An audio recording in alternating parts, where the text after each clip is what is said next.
Hello दोस्तों, मैं राहुल पाठक आपके अपने यूट्यूब चैनल बीएपी क्रैकर्स पर आपका स्वागत करता हूं। जैसा कि दोस्तों हम लोग का चैप्टर 2 बाल विकास चल रहा था, तो उसमें हम लोग वृद्धि और विकास के सिद्धांत पर आज चर्चा करेंगे। दोस्तों पहले इसके चर्चा करने से पहले हम लोग देख लेते हैं वृद्धि और विकास में अंतर क्या है। चूँकि ये वृद्धि और विकास में जो अंतर है, 1 नंबर का क्वेश्चन जरूर आता है, चाहे वो टेट हो या सीटेट हो। ठीक है, तो हम लोग देखते हैं पहले वृद्धि।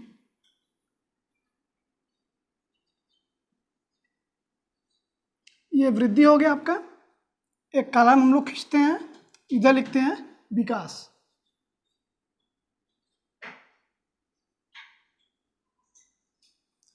अब देखा जाए तो सबसे पहले अंतर क्या है, ये जो है सीमित होता है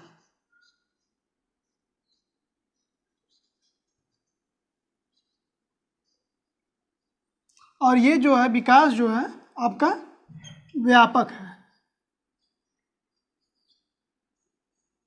मतलब वृद्धि जो है विकास का एक पार्ट है, जबकि विकास का क्षेत्र जो है वो बहुत बड़ा क्षेत्र होता है। ठीक है, दूसरा क्या है, वृद्धि आपका जो है मात्रात्मक होता है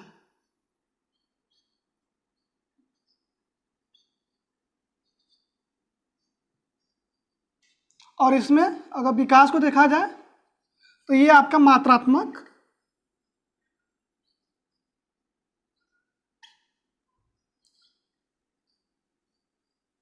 तथा गुणात्मक।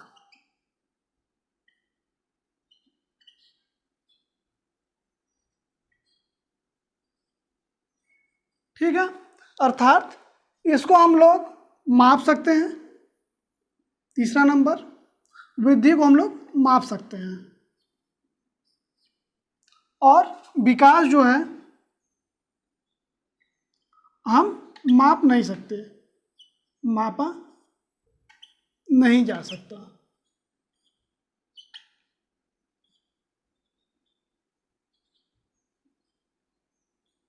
क्योंकि देखिए वृद्धि जो है हम लोग देख सकते हैं, ठीक है, लेकिन विकास को हम लोग देख नहीं पाते हैं, महसूस करते हैं किसी व्यक्ति के अंदर या किसी पशु के अंदर। अब चौथा नंबर, वृद्धि जो है इसका हम लोग भौतिकी यानी भौतिकी रूप होता है और ये विकास जो है वो आपका मानसिक होता है।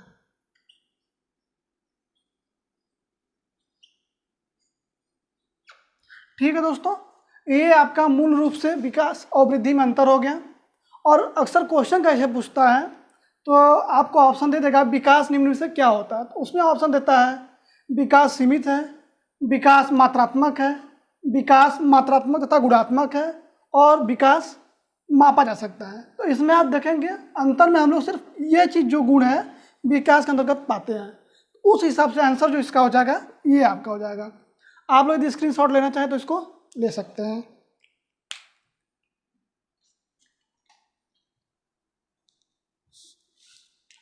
दोस्तों अब हम लोग चर्चा करते हैं इस पर, जो हम लोग हेडिंग दिए हैं आज का।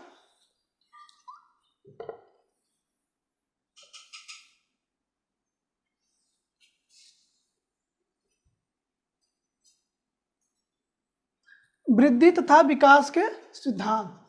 अब हम लोग ये चीज़ तो देख लिए हैं कि विकास और वृद्धि दोनों लगभग समान रूप हैं। ठीक है, थोड़ा मूलभूत अंतर है, लेकिन इसके जो सिद्धांत है वो सेम होते हैं। तो हम लोग अब आते हैं सिद्धांत पर। तो कितने सिद्धांत हैं मूल रूप से अगर देखा जाए तो विकास और वृद्धि के सिद्धांत जो हैं 7 रूप से होते हैं। तो हम लोग सबसे पहले चर्चा करते हैं निरंतरता का सिद्धांत।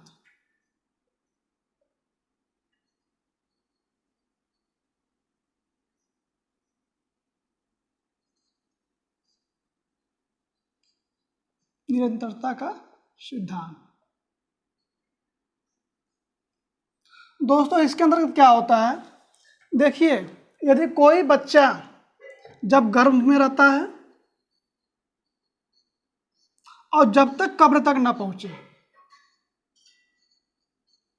अर्थात जब कोई बच्चा किसी महिला के पेट में आता है और जब तक उसकी मौत नहीं हो जाती तब तक विकास जो है वो लगातार चलता रहता है। ठीक है, उसमें कुछ न कुछ परिवर्तन आता रहता है। अब जब परिवर्तन आता है तो कैसे आता है, देखिए शैशवावस्था में देखा जाए, शैशवावस्था,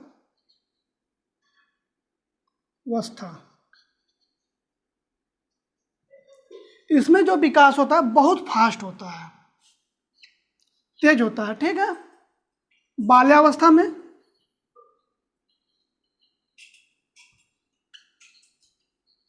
फास्ट, बाल्यावस्था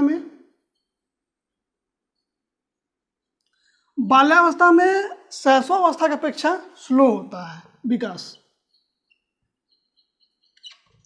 उसका जब किशोरावस्था आता है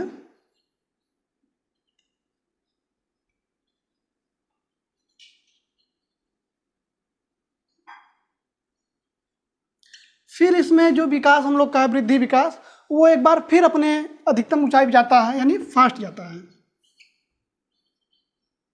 इसके बाद जो अवस्था आती है यानी प्रौढ़ावस्था, जब हम लोग मैच्योर हो जाते हैं, प्रौढ़ावस्था, इसमें क्या होता है, एक समान रूप से स्लो चलता रहता है, लेकिन कंटिन्यूअस चलता ही रहेगा विकास, कभी रुकेगा नहीं जब तक कि आदमी का डेथ नहीं हो जाता है। ठीक है, ये पहला सिद्धांत हो गया। इसमें आप लोग देख लिए हैं क्या क्या परिवर्तन होता है। अब हम लोग आते हैं दूसरे सिद्धांत पर। आप लोग स्क्रीनशॉट ले लीजिए पहले।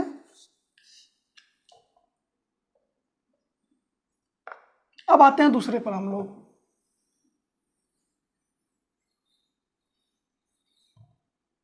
दूसरा आपका है व्यक्तिगतता, व्यक्तिगता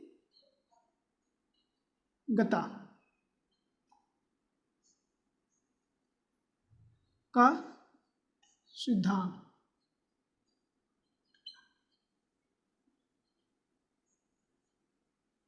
ठीक है दोस्तों, व्यक्तिगतता का क्या सिद्धांत होता है, इसमें यह चीज़ है कि यदि कोई जुड़वा बच्चा भी रहेगा, जैसे किसी किसी जुड़वा बच्चे होते हैं, मान लीजिए राम और श्याम,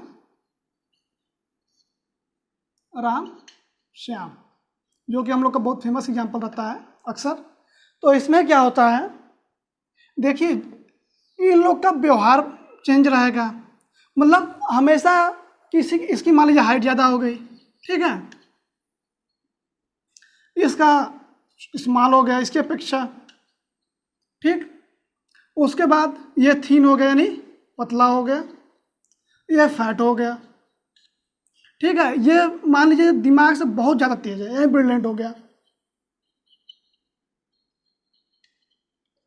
ये क्या है, थोड़ा इसके अपेक्षा कम है, यानी इसको हम लोग कम दिमाग, ठीक है, मान सकते हैं। तो इसमें क्या हुआ कि इसमें आप लोग देखें, इसमें किसी विशेष चीज़ का अंतर है, जैसे इसके लंबा होना, इसका छोटा होना, या पतला होना, मोटा होना, तेज दिमाग का होना, कम दिमाग का होना। तो ये चीज़ जो हम लोग किसी व्यक्ति विशेष में देखते हैं परिवर्तन, तो हम लोग व्यक्तिगत का सिद्धांत के अंतर्गत रखते हैं। ठीक है,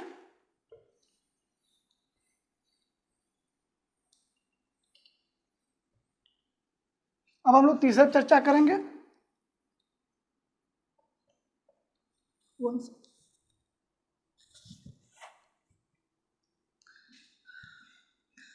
तीसरा आपका है परिमार्जिता का सिद्धांत। परिमार्जिता,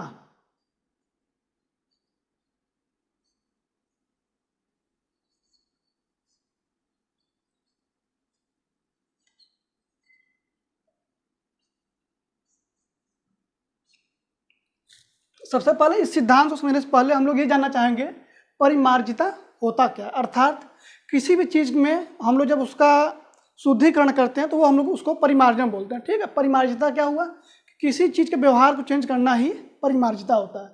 तो इसमें क्या होता है, कोई व्यक्ति का जो विकास होता है या वृद्धि होता है, मान लीजिए तेज चल रहा है या स्लो चल रहा है, तो हम लोग परिमार्जिता के सिद्धांत के द्वारा उसको हम लोग कम बेसी कर सकते हैं। ठीक है, इसमें क्या होता है, हम लोग शिक्षा के रूप में, शैक्षिक रूप में सबसे अधिक परिमार्जिता पर जोर देते हैं। क्यों?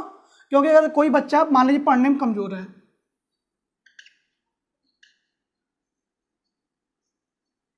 कोई चाइल्ड है कमजोर है, ठीक है, पढ़ने में,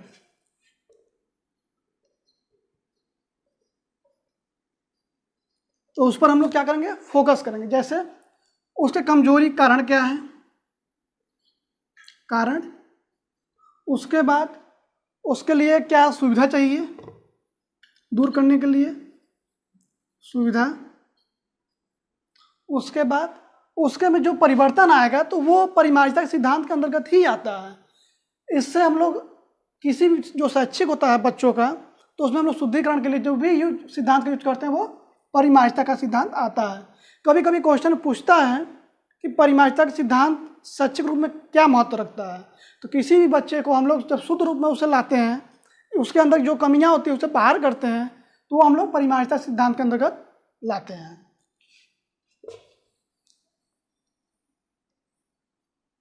अब चौथा हम लोग आते हैं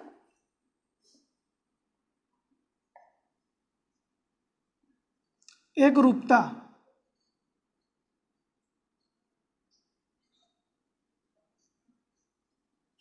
एकरूपता का सिद्धांत,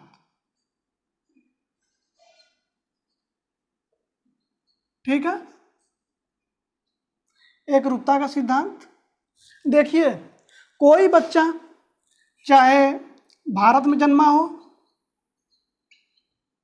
ठीक है, चाहे पाकिस्तान में हो,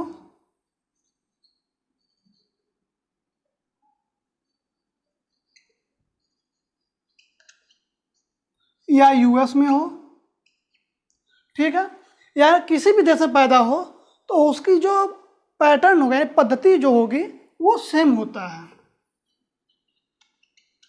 सेम का मतलब, जैसे मान लीजिए यदि कोई बच्चा भारत में पैदा होता है, सबसे पहले वो बैठना सीखता है, ठीक है, बैठने के बाद अपने घुटनों के बल चलना सीखता है,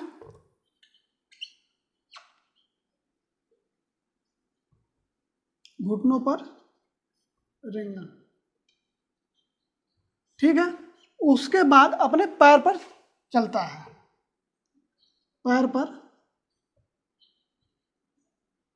खड़ा होना।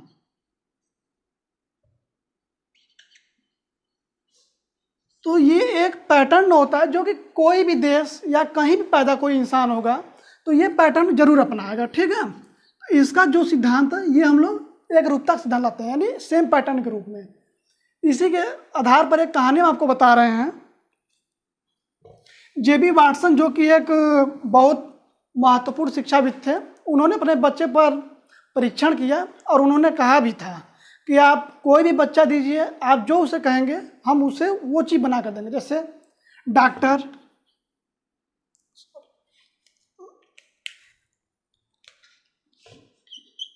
डॉक्टर, शिक्षक, ये डिफिनीशन है, अभी हम लोग आगे पढ़ेंगे इनका। इन्होंने क्या किया था कि जब इनका बेटा 6 साल का था तो इन्होंने इस सिद्धांत का परीक्षण करने के लिए अपने बेटे को एक वॉकर बनवा के दिया, वॉकर दिया, और उस पर बच्चे से प्रैक्टिस भी कराया 3 महीना कि डायरेक्ट बच्चा बैठने के बाद चलना सीखे, ठीक है। लेकिन होता क्या है कि बच्चा 3 महीने के बाद भी चलना नहीं सीख पाता है, चलना नहीं सीख पाता। इससे हम लोग क्या सीखते हैं कि एक रूपता का सिद्धांत जो है वो एक पैटर्न होता है और ये हमेशा एक रूप से ही चलता रहता है, ठीक है। अब हम लोग आगे चलते हैं, विकास क्रम का सिद्धांत, ठीक है। इस सिद्धांत में होता क्या है, किसी भी व्यक्ति का विकास जो होता है, जैसा कि आप फिगर देख रहे होंगे, सिर से लेकर, ठीक है, पहले उसके हाथ, उसके बाद फिर तब पैर, अर्थात किसी भी व्यक्ति का जो विकास क्रम होता है वो सिर से शुरू होता है और पैर पे खत्म होता है। इसी क्रम में जब कोई भी महिला गर्भवती होती है तो उसके गर्भ में सबसे पहले शरीर का निर्माण होता है, ठीक है, शरीर नहीं सॉरी सिर का होता है। उसके बाद सबसे अंत में पैर का होता है। इस प्रकार उसके शरीर की रचना होती है।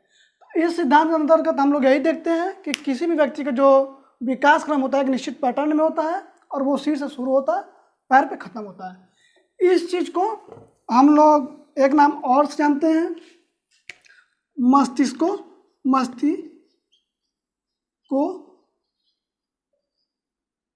धमुखी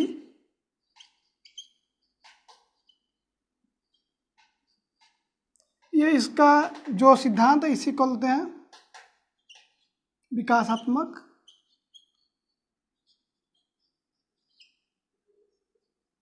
दिशा का सिद्धांत।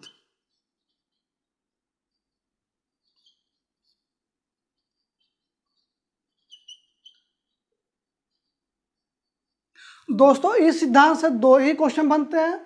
पहला कि व्यक्ति का विकास किस तरह से शुरू होता है और कहाँ पर खत्म होता है। दूसरा इस सिद्धांत को किस नाम से बोलते हैं या विकास क्रम को किस नाम से बोलते हैं, ठीक है। अब हम लोग आते हैं अपने छठे विकास सिद्धांत पर।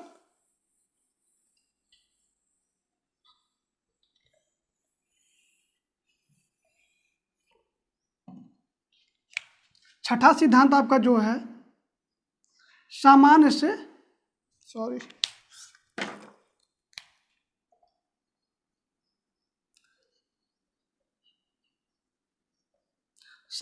विशिष्ट की ओर।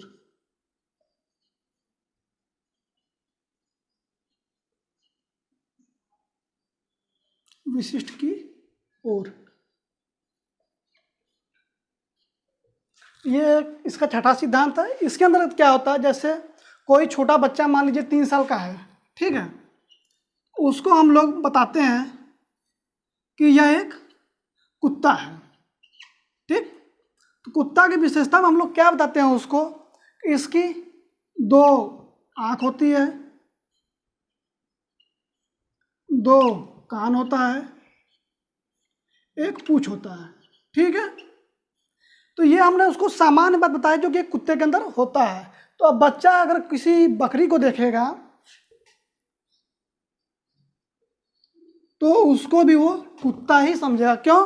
क्योंकि बकरी के अंदर भी 2 आँख होती है, 2 कान होते हैं, 2 पूंछ होते हैं। लेकिन जब उसको हम लोग उसके विशिष्ट तुलना करेंगे, अर्थात जैसे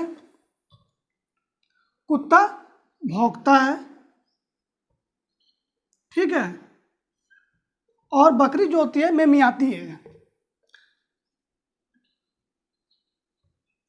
तो इसका जब हम लोग विशिष्ट अंतर बताएंगे 3 साल के बच्चे को कि नहीं बेटा कुत्ता जो होता है उसके 2 आँख 2 कान एक पूंछ तो होती है, इस बकरी को भी ये होता है, लेकिन कुत्ता जो होता है वो भौंकता है जबकि बकरी जो होती है वो मिमियाती है, ठीक है। तो इस प्रकार हम किसी बच्चे को सामान्य से विशिष्ट की ओर ले जाते हैं। अब हम लोग आते हैं अपने 7वें सिद्धांत की तरफ। 7वां सिद्धांत आपका क्या है, वातावरण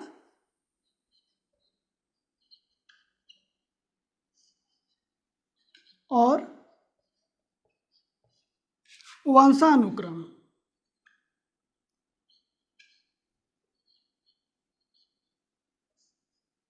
वंशानुक्रम का आपसी संबंध।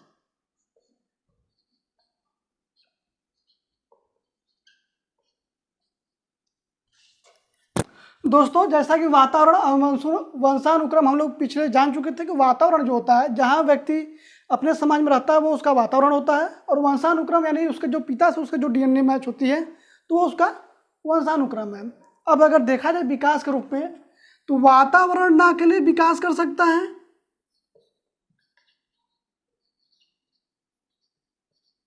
अकेले विकास, और आपका ना वंशानुक्रम अकेले विकास कर सकता है, ठीक है। लेकिन जैसे अगर हम मान लीजिए कोई ब्लाइंड का बच्चा है, ठीक है, उसे हम लोग किसी भी वातावरण में रख दे, बहुत समृद्ध में रखें,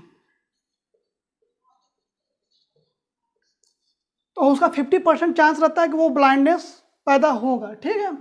तो वातावरण उसके ब्लाइंडनेस को ख़त्म नहीं कर सकता है, ठीक है ना। और जैसे यदि मान लीजिए कोई विद्वान का लड़का है और उसे हम लोग गाली गलौज वातावरण,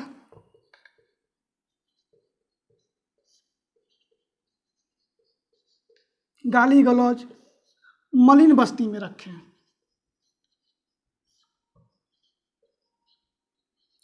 ठीक है, तो उसका विकास नहीं होगा। क्यों नहीं होगा? क्योंकि उसे इस व्यक्तित्व में अपने जो पिता का डीएनए तो मिल रहा है, लेकिन उसका जो वातावरण है वो चीज़ चेंज हो जाएगा, जिसके कारण ये जरूरी नहीं है कि वो विद्वान बन पाएगा। और अभी जैसा हम लोग वंशानुक्रम में भी बताए हैं, तो ये आपका जो वातावरण और वंशानुक्रम का आपसी संबंध का सिद्धांत होता है, ये यही चीज़ है कि अकेले ना विकास वातावरण कर सकता है और ना वंशानुक्रम विकास कर सकता है, ठीक है।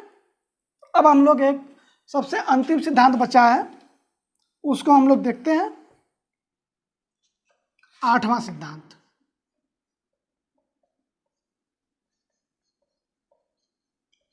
समन्वय का सिद्धांत।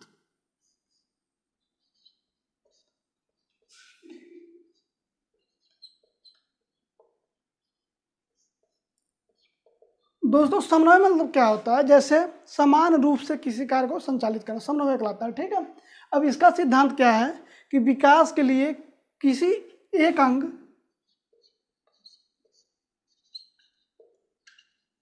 का दूसरे अंग का सहयोग,